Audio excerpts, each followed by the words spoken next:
کوفہ سے 2 منزل دور حر بن یزید ریاحی 1000 کے لشکر کے ساتھ مزاحم ہوا اور آپ کو روک کر میدان کربلا میں لے گیا۔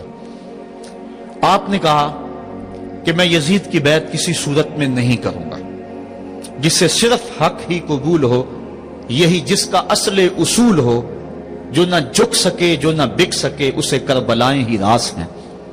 حضرت امام حسین امام حمام کربلا کے تپتے ہوئے ریگزار کے اندر 2 محرم کو پہنچے اور 9 محرم تک آپ مختلف انداز سے مفاہمت کی بات اس انداز سے کرتے رہے کہ میں بیعت نہیں کروں گا لیکن کچھ تو خون سے بھی بچنا چاہتا ہوں، لیکن ان کا ایک ہی مطالبہ تھا کہ ہر صورت میں بیعت کرنا ہوگی، اس کے علاوہ کوئی صورت نہیں ہے۔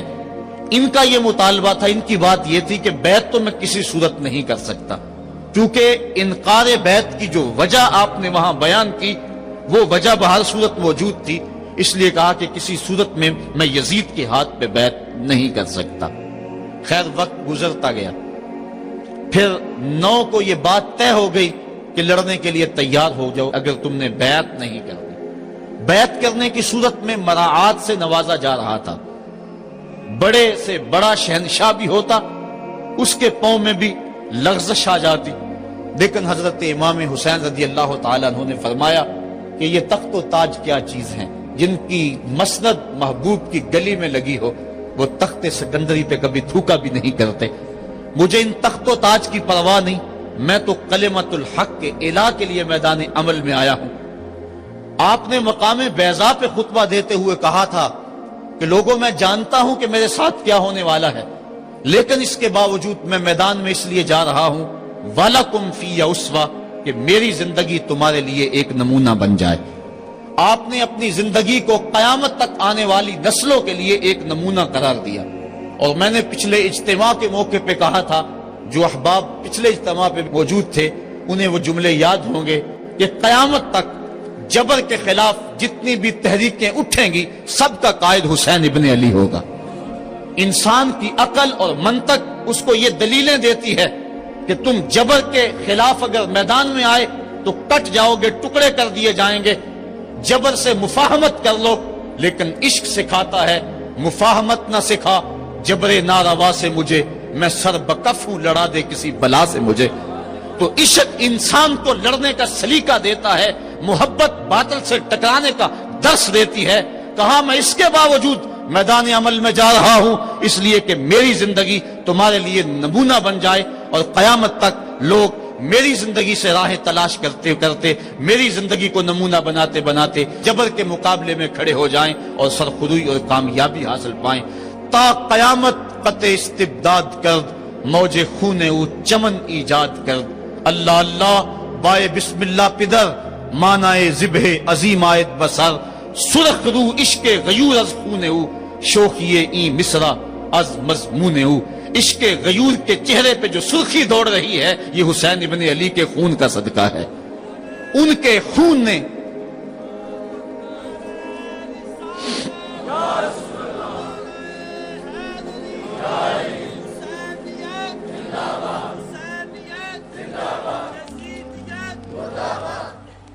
آپ نے 9 کی شب کو چراغ بجھا دیے، کہا یہ میری جان کے دشمن ہیں، تم اگر جانا چاہو تو جا سکتے ہو، میرے بعد تمہیں کوئی نہیں پوچھے گا۔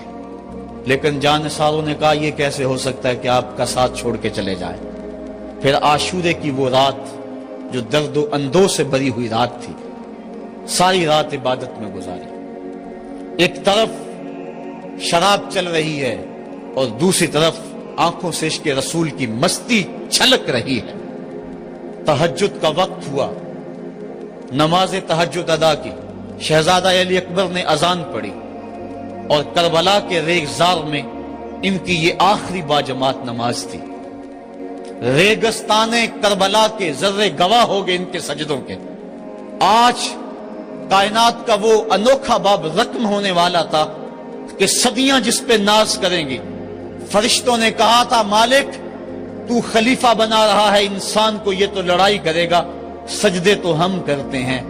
آج فرشتوں نے بھی دیکھنا تھا کہ سجدہ کرنے کا جو انداز حسین ابن علی کا ہے، فرشتے اپنی زندگی کی ساری کمائی اکٹھی کر لیں، حسین کے سجدے کی زکات بھی نہیں بن سکتی۔ جب جبر کی تیغیں چمکنے لگیں اور ایک ایک کر کے آوان و انصار جام شہادت نوش کرنے لگے، کبھی واہب شہید ہو رہے ہیں، کبھی زہر شہید ہو رہے ہیں، کبھی اون و محمد کے لاشیں گر رہے ہیں، کبھی قاسم کی جوانی لٹ رہی ہے، کبھی جواں اکبر کی آواز کربلا کے ریگ زاروں میں گونجتی ہے، یا ابا ہو ادرکنی، میرے باپ مجھے پکڑیے۔ تو حضرت امام حمام دوڑ کے جاتے ہیں اور اپنے جواں بیٹے کی لاش کو کندھوں پہ اٹھا کے خیموں تک پہنچا کے ہاتھ فضا میں بلند کرتے ہوئے عرض کرتے ہیں، ربنا تقبل منا ھذا القربان، مالک حسین کی یہ قربانی بھی قبول کر لے۔ معصوم علی اصغر کو ہاتھوں میں لے کر جب سوئے فرات بڑھے اور 2 شاخہ تیر ان کے حلق میں پیوست ہوا، چلو میں خون لے کر آسمان کی طرف اچھال کے کہتے تھے، مالک میری یہ کمائی تھی، یہ بھی تیرے راہ میں قربان کرتا ہوں، حسین کی یہ ننھی قربانی بھی قبول کر لے۔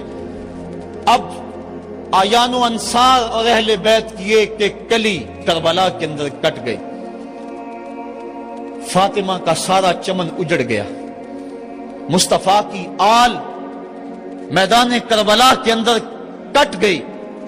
اب امام حمام ہاتھ میں تلوار لیے میدان عمل میں آئے اور آپ نے جو آخری خطبہ دیا تاریخ کے اوراق میں موجود ہے، لوگوں میرا حسب و نسب پہچانو، میں کون ہوں، میں کون ہوں، مجھے پہچانو، جلدی نہ کرو، ناحق خون اپنے ذمے نہ لو، میں وہ ہوں جو رسول کریم کے کاندھوں پہ کھیلتا رہا ہوں اور مجھے حضور نے لوریاں دے دے کے پالا ہے، میں حضور کی زبان چوسا کرتا ہوں۔ اس وقت دنیا پر کسی نبی کی بیٹی کا بیٹا موجود نہیں، میرا حق پہنچانو۔ لیکن اشقیاء کے آنکھوں کے آگے اندھیرا تھا۔ عمر بن سعد جو رے کی حکومت کے لالچ میں سب کچھ کرنے کے لیے تیار تھا، وہ حضرت سعد بن ابی وقاص کا بیٹا ہے، اور یہ وہ صحابی ہے جن کے لیے حضور کہتے تھے فدا کا امی و ابی، اے سعد میرے ماں باپ تیرے اوپر قربان ہوں۔ غزوہ احد کے موقع پہ حضور ان کے لیے کہہ رہے ہیں، لیکن آج وہی میدان میں نکلا ہوا ہے۔ حضرت امام حمام امام حسین رضی اللہ تعالیٰ عنہ پھر میدان عمل میں آئے، اور پھر دشمنان اہل بیت کے ساتھ جس جرت اور پامردی کے ساتھ آپ نے لڑائی کی، اور آپ کی تیغ براں جس طرح ان کے سر کاٹتی اور ان کا خون چاٹتی رہی، تاریخ کے اوراق میں وہ روشن باب موجود ہیں۔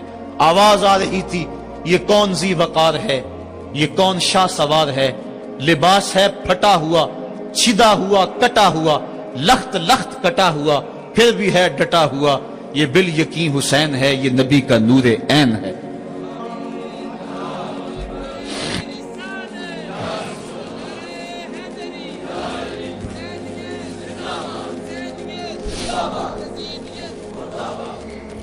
حضرت امام حسین حضرت امام حمام رضی اللہ تعالی عنہ میدان کربلا کے اندر جبر کی تیغوں کے مقابلے میں کھڑے ہیں۔ حق بلند ہوتا ہے، باطل کے پاس جتنے مرضی لاؤ لشکر ہوں، باطل بزدل ہوتا ہے، اس کے سینے کے اندر وہ حرارت نہیں ہوتی جو حق کے سینے کے اندر ہوتی ہے۔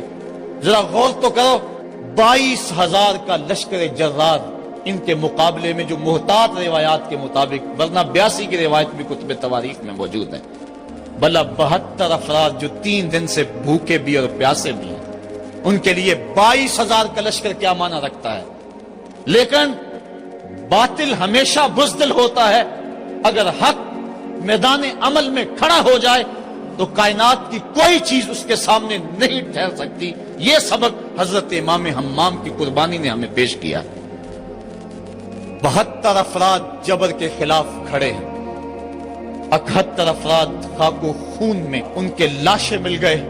اب حضرت امام حسین رضی اللہ تعالیٰ عنہ میدان کربلا میں، آپ نے آخری جو خطبہ ارشاد کیا جس کے الفاظ میں نے آپ کے سامنے رکھے، لیکن انہوں نے ایک ہی بات کہی کہ آپ بیعت کریں یا میدان میں آ جائیں۔ آپ نے کہا کہ میں تو کسی صورت بیعت کرنے کو تیار نہیں۔ پھر میدان عمل میں آئے، ان کو کاٹتے رہے، پھر گھوڑے کو ایڑ لگائی اور فرات کی لہروں میں آئے، پانی کا چلو بھرا اور لشکر اشقیاء کی طرف دیکھ کے کہا کہ تم نے میرے لیے پانی بند کیا، دیکھو آج حوض کوثر پہ بھی حسین کا قبضہ ہے، فرات کی لہروں پہ بھی حسین کا قبضہ ہے۔